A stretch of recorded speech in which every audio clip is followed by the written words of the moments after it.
It was a Saturday night in November when we pulled up to a building on Main Street in Rosedale, Indiana, a town most people probably have never heard of.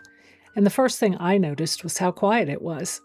Not spooky quiet, just small town quiet. The kind of quiet that makes you wonder if this was worth the drive. The Stark Saloon doesn't look like much from the outside, but what happened inside this building in 1903 is one of the most documented, verified, genuinely tragic stories we've come across. And something happened to us in there that we still can't fully explain. The Stark Saloon has built a reputation over the years. Stories of footsteps when no one's there, voices that don't have a source, the feeling that you're not alone, even when you know you are. So we went in, not really knowing what to expect, and let the night unfold from there.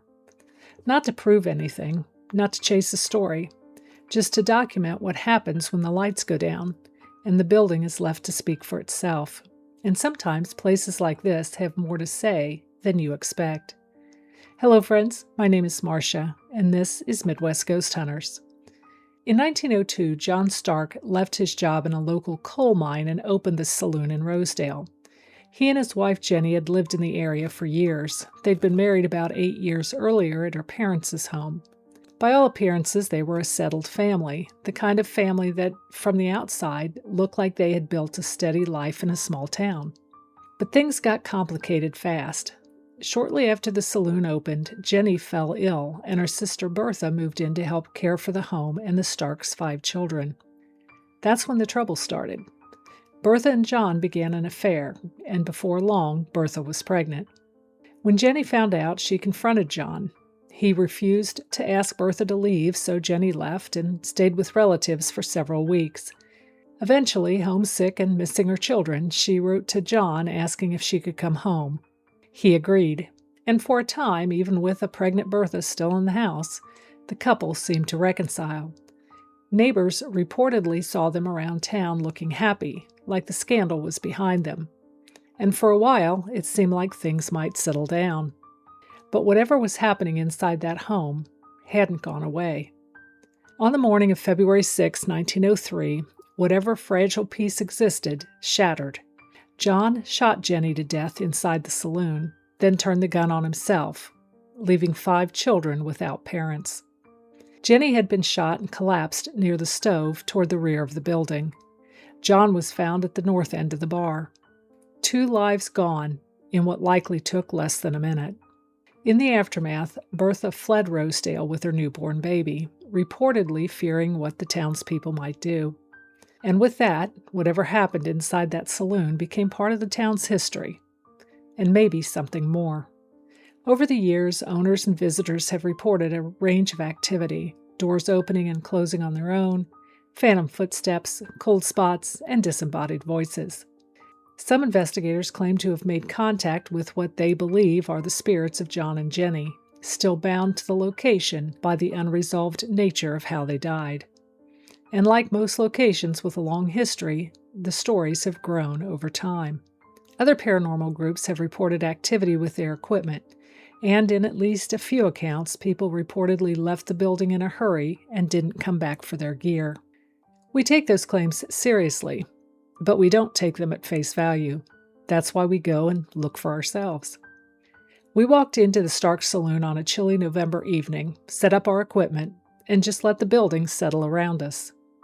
When we arrived, our tour guide was not able to meet us, so we went in without any background on the building, which honestly made it a little more interesting, because everything we experienced that night was completely unfiltered. Later, when we reviewed our research, it raised some interesting questions. Our research indicates that the structure standing at this address today does not appear to be the entire original 1903 saloon structure. Based on what we could find, it looks like the original saloon building is gone and the rest of the property has been significantly remodeled over the decades and may have expanded to incorporate what was once a neighboring structure. We can't say for certain, but it's important to be aware of that. The history is real. The original building, we're not so sure. So what did we actually find? Honestly, the first thing that hit us was the cold. We're talking jackets, gloves, and at least a couple of us wrapped in blankets like we were watching a movie instead of ghost hunting.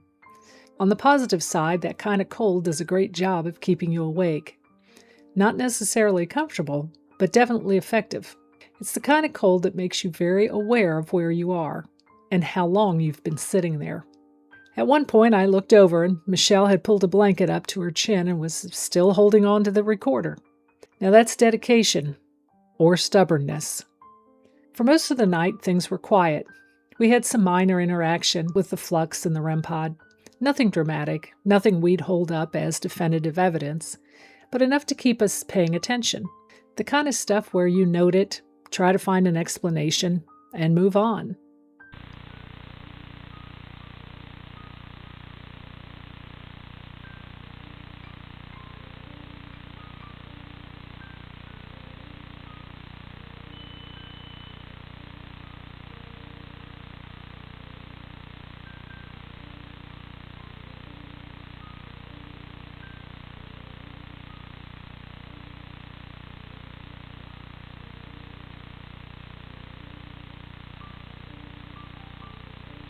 During an Estes Method session, we were getting little snippets that made it feel like whoever was trying to communicate was trying to get my attention specifically. City? So, Caitlin's going to try to talk to you now. You're resisting? Well, what are we resisting? yeah, I kind of am, but it's important that the girls also communicate with you, I think. Is that all right? No. That was Marcia. He's persistent. What would you like for me to do?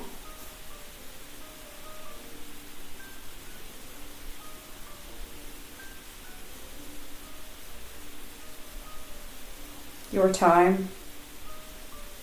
I would eventually put on the headphones. I remember hearing a stream of random words and trying to make sense of them in real time, which is harder than it sounds. Your brain wants to find that pattern.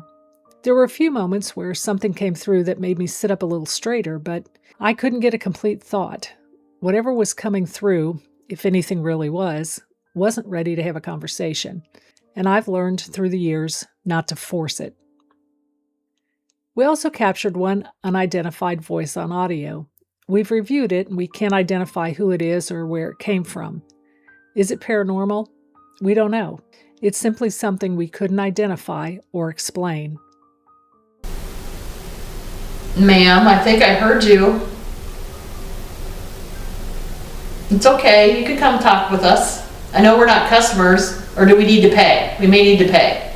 What am I supposed to do?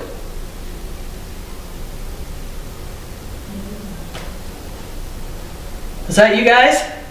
That was loud. Yeah.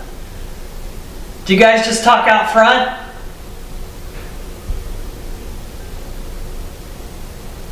That was loud. That was loud. If that was you, say it again. We didn't hear you. Pardon me? She said negative.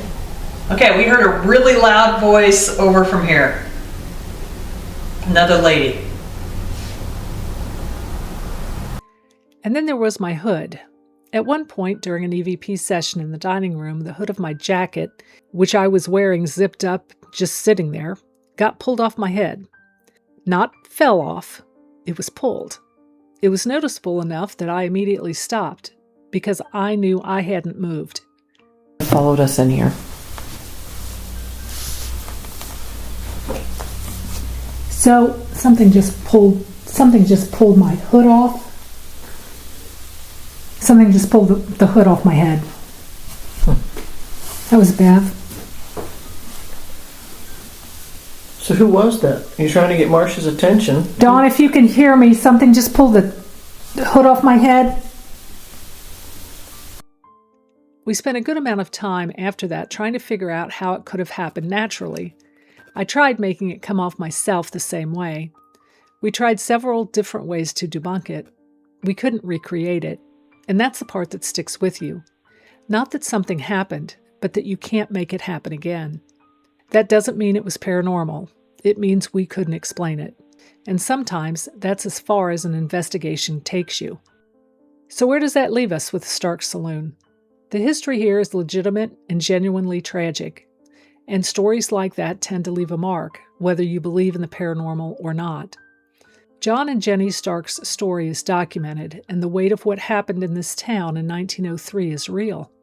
Whether the current building is truly the site of those events is less clear, and that's something anyone visiting should keep in mind. As for what we experienced, one unidentified voice, some minor equipment activity, and a hood that got pulled off a head in a way we couldn't duplicate or explain. That's what we experienced that night. By the time we left, we knew it was one of those investigations where you would still be thinking about it long after you've left. Is the Stark Saloon haunted? We can't say for sure. What we can say is that something we couldn't immediately explain happened to us there, and the history is heavy enough that you feel it when you're inside. Places like this don't always give clear answers. Sometimes they just leave you with more questions than you started with. This one sits differently than some of our other investigations. Not because of the activity level, but because of the history. Some locations feel theatrical. This one felt heavy. If you've ever investigated the Stark Saloon yourself, we'd love to hear what you experienced. Drop it in the comments below. And if you're new here, welcome to Midwest Ghost Hunters. We'll keep going to these places and we'll keep telling you exactly what we find, even when the answer is, we're not sure. Until next time, stay curious, stay vigilant, and may the truth reveal itself in the shadows.